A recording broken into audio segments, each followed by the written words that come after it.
യഥാർത്ഥ സന്യാസി ആരാണ്? തന്റെ മനസ്സിനെ എപ്പോഴും ഭഗവാനിൽ ഉറപ്പിച്ചു നിർത്താൻ കഴിവുള്ളവനാരാണോ അവനാണ് യഥാർത്ഥ സന്യാസി.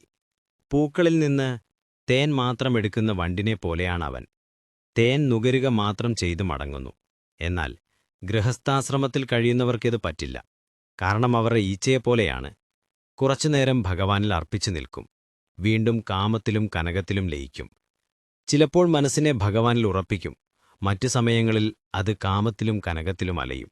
സാധാരണ ഈച്ച ഒരു നിമിഷം മധുരപലഹാരത്തിലിരിക്കും, അടുത്ത നിമിഷം വ്രണത്തിലോ വിസർജ്യത്തിലോ ഇരിക്കും. അതിനാൽ വണ്ടാവാൻ ശ്രമിക്കുക.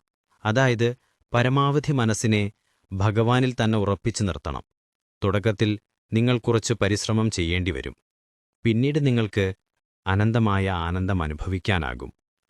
ഇത് ഭഗവാൻ ശ്രീരാമകൃഷ്ണന്റെ വചനങ്ങളാണ്. ഒന്ന് മറ്റുള്ളവർക്കും കൂടി എത്തിച്ചേക്കണേ. നമസ്കാരം.